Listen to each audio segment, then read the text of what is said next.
भागवत धर्माचे निगुणे, एक उद्धरती श्रवणे, एक तरती पठणे, एक निस्तरती ध्याने, संसार पाशा।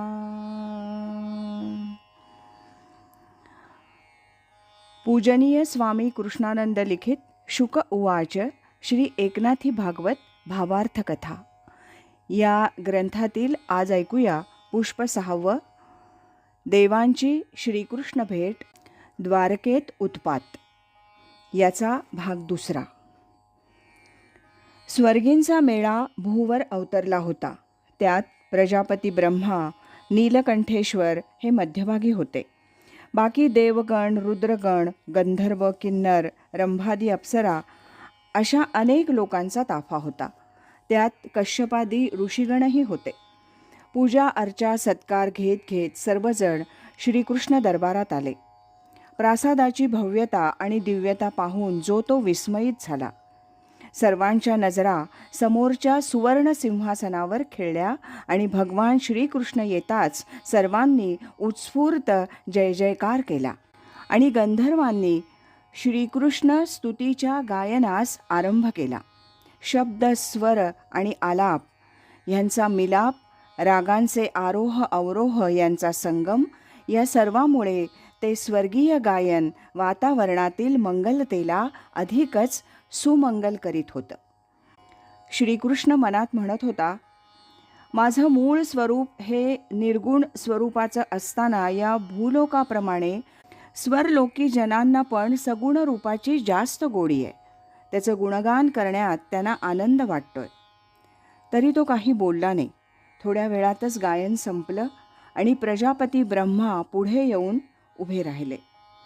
श्रीकृष्णानं त्यांना वंदन केलं आणि जवळच्या आसनावर बसवून म्हटलं, बोला प्रजापती ब्रह्मदेवा, आज कसं येणं केलं आणि सर्वांसह? देवा श्रीकृष्णा, प्रजापती ब्रह्मदेव म्हणाले,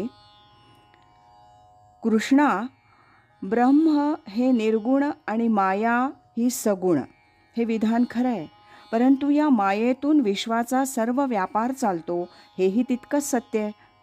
या मायेची ओळख करून देण्याकरताच तू या मायेतच अवतार घेतलास। या मायेत राहून पुन्हा मायेपासून दूर कसं राहायचं ह्याचा आदर्श म्हणजे तुझं जीवन आहे। तुझ्या सगुण रूपाची, तुझ्या अंगच्या गुणांची गोडी जनसामान्यांच्या मनाला लागली आहे। ह्यात काय चुकीचं आहे? त्यामुळे तुझं पूजन, अर्चन, भजन, कीर्तन, स्तुती, स्तोत्र गायन करण्यात त्यांना आनंद मिळतो। त्यातूनच त्यांच्या हातून घडणाऱ्या भौतिक पापांची शुद्धी होते आणि ते परमार्थाला लागतात। हे तुझं कार्य खरोखरीच प्रशंसनीय आहे। तुझ्या या लोकीच्या अनेक लीला आम्ही ऐकल्या आहेत। त्यात तू दुष्ट दुर्जन शक्तीचा नाश करून सुष्टांना, साधू सज्जनांना अभय दिलंस। अधर्माचं खंडन करून धर्माची गुढी उभारलीस। जे या संसारात अगतिक झाले त्यांच्या संसारी जीवनाला तू गती दिलीस। केवळ तुझ्या नामस्मरणानं त्यांना तारलंस। हे सर्व कार्य सगुणात राहूनच तू केलंस। याचा आम्हा सर्वांना आनंद वाटतो आणि आम्हास त्याचा अभिमान पण वाटतो। म्हणून तुझ्या दर्शनासाठी आम्ही सर्वजण अचानकपणे आलो आहोत। प्रजापतींनी सर्वांच्या वतीनं मनोगत व्यक्त केलं। कृष्णाला वंदन करून ते आसनस्थ झाले। आता देवगणांच्या वतीनं इंद्रदेव म्हणाले, प्रभो श्रीकृष्णा, मागे मदनादी तुझ्याकडे आले असता तुझ्या गुणांची महती त्यांनी अनुभवली होती। आज प्रत्यक्ष दर्शनातून, स्वागतातून आम्ही इतके भारावून गेलो की मनोभाव व्यक्त करायला ओठी शब्दच येत नाहीत। आमची अबोलता जाणून आमचं हे वंदन तुम्ही स्वीकारावं। आमचं उणेपण आम्हास कळलं आहे। मध्येच शुकाचार्य म्हणाले, राजा परीक्षिता, पाहिलंस का? प्रजापतीसह सर्वजण श्रीकृष्णाच्या केवळ दर्शनानं किती भारावले आहेत ते। अरे, श्रीकृष्ण हे भूलोकाचं वैभव आहे.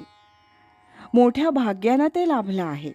ब्रह्ममाया, पुरुष प्रकृती ह्याची एकरूपता म्हणजे श्रीकृष्ण आहे.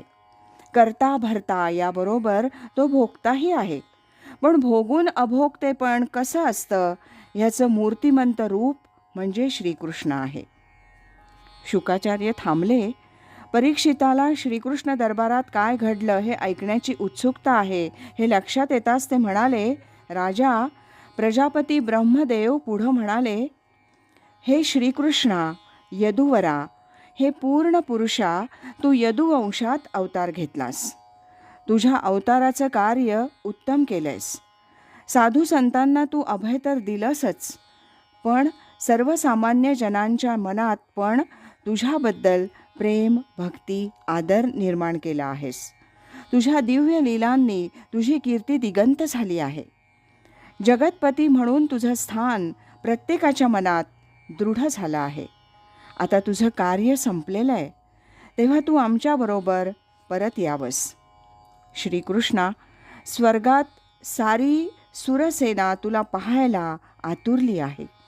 तुझ्या स्वागतासाठी सर्वजण सज्ज आहेत.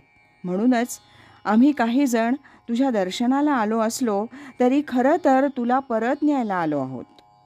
आमची ही विनंती मान्य करून तू आमच्याबरोबर चलावस हीच तुला प्रार्थना आहे. प्रजापतीचं हे बोलणं देवगणांचेच भाव व्यक्त करणारं होतं. दरबारात एकदम शांतता पसरली. श्रीकृष्णाचे मंत्रीगण पण मुग्ध झाले. आता भगवान श्रीकृष्ण यावर काय म्हणतात याकडंच सर्वांचं लक्ष होतं. आता तो भाग आपण उद्या ऐकूया. आज इथेच थांबूया.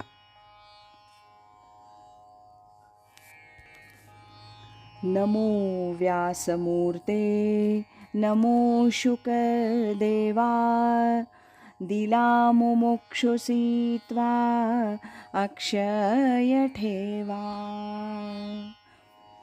कथा भावरूपे घडली हाते, करी समर्पित गुरुचरणाते. हरि ओम तत्सत.